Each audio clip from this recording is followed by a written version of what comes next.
Subscribe करें capital news Palamu YouTube channel को और बेल आइकन को दबाएं पलामू की खबरों को सबसे पहले देखने के लिए। पूर्व मंत्री के लेटर पैड कांड ने नया रुख अख्तियार कर लिया है। लेटर पैड पर हुई जालसाजी का मामला कानूनन से पहले गृह युद्ध की शक्ल ले चुका है। दोनों परिवार बारी बारी से मीडिया के सामने आकर एक दूसरे को फर्जी एवं जालसाज बता रहे हैं। नामजद आरोपियों की प्रेस वार्ता के बाद केएन त्रिपाठी के परिवार ने भी मीडिया के सामने आकर विपक्षियों पर जोरदार हमला किया है। विजय तिवारी एवं उनके परिवार को जालसाजी एवं दलाली का गिरोह बता भाई एवं पुत्रों का कारनामा जग जाहिर होने की बात कही। पूर्व मंत्री के भाई सह पंडित जगन्नाथ त्रिपाठी बीएड कॉलेज के कर्ता धर्ता धनंजय त्रिपाठी ने सारे आरोपों को बेबुनियाद बताते हुए जमीन का अधिकारी अपने परिवार को जहां बताया, वहीं विजय तिवारी के परिवार पर जालसाजी करने का कई उदाहरण देकर समाज के लिए खतरा बताते हुए गिरफ्तार करने की मांग की। उनकी माने तो पहले से कई मुकदमे दर्ज हैं, बावजूद वो खुली हवा में सांस ले रहे हैं, जिसके खिलाफ सरकार में बैठे इनके बचाव वाले सफेद पोशों को बेनकाब करने एवं दोषियों पर कड़ी कार्रवाई करने की मांग की है। का पुराना इतिहास रहा है कि हमेशा ये जालसाजी और फर्जीवाड़ा करके अपना खर्चा चलाते हैं। और लोगों का सब नाम ये विजय तिवारी, अजय तिवारी और पूरा परिवार, इन लोग जैसे हैं वैसे ही अपने पूरे परिवार, भाई विजय तिवारी जैसे हैं वैसे ही अपने भाई और पुत्रों को भी बना दिया जालसाज, और पूरा ये गिरोह जैसा बन गए हैं लोग। कहीं टीटी बन के पुराने ये पैसे वसूला करते थे, कभी बैंक से पैसे ऐंठते थे कि मैं बैंक का वकील हो गया हूं। हमें तो इनके वकील बनने का जो इनके पास सर्टिफिकेट है ये भी जाली है। इसकी भी जांच कराने की मैं मांग करता हूं कि इसकी भी जांच की जाए। इन्होंने 2-3 काम किया। एक, अपने परिवार के साथ मिलकर के इन्होंने एक इकरारनामा पट्टा बनवाया और इकरारनामा पट्टा में मेरे जमीन का जिक्र किया और उसको मुख्यमंत्री को पत्र लिखा। मुख्यमंत्री ने उपायुक्त पलामू को जांच करने के निर्देश दिए। उपायुक्त पलामू ने उस पर जांच किया और जांच करके उसको जाली और अमान्य करार दिया, जिसकी कॉपी राज्य सरकार को उपायुक्त ने भेजा और राज्य सरकार से उसकी कॉपी उनको मिल भी गई है।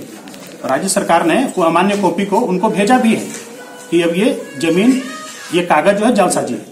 उसी जालसाजी के तहत वो कहते हैं कि वो जमीन में हमारा हिस्सा है। इनका इतिहास रहा है।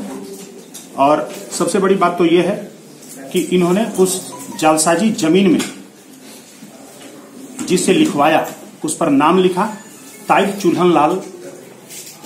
उनका पूरा नाम है नरसिंह प्रसाद उर्फ चुल्हन लाल। सबसे बड़ी बात है कि चुल्हन लाल सन 1950 के पूर्व ही उनकी मृत्यु हो गई। जब चुल्हन लाल 1950 से पहले उनकी मृत्यु हो गई तो 1965 में उन्होंने कैसे आकर के लिख दिया इकरारनामा पट्टा? क्या कब्र से उठ के आकर के उन्होंने लिख दिया? ये एक बड़ा सवाल है और जांच का विषय है। ये हमने पुलिस प्रशासन को भी दिया हुआ है। दूसरी चीज कि जिस जमीन का उन्होंने जिक्र किया है उस जमीन का होल्डिंग नंबर 155 1971-72 में जारी हुआ, जैसा कि सीओ ने सूचना के अधिकार में सीओ सदर मेदिनीनगर ने दिया है कि 1971-72 में होल्डिंग नंबर जारी हुआ। जब होल्डिंग नंबर 1971-72 में जारी हुआ तो 1965 में बनाने वाले इकरारनामा पट्टा को यह जानकारी कैसे हो गई कि 1971-72 में हमें 155 नंबर होल्डिंग मिलेगा? ये बड़ा विषय है, ये भी जांच का विषय है।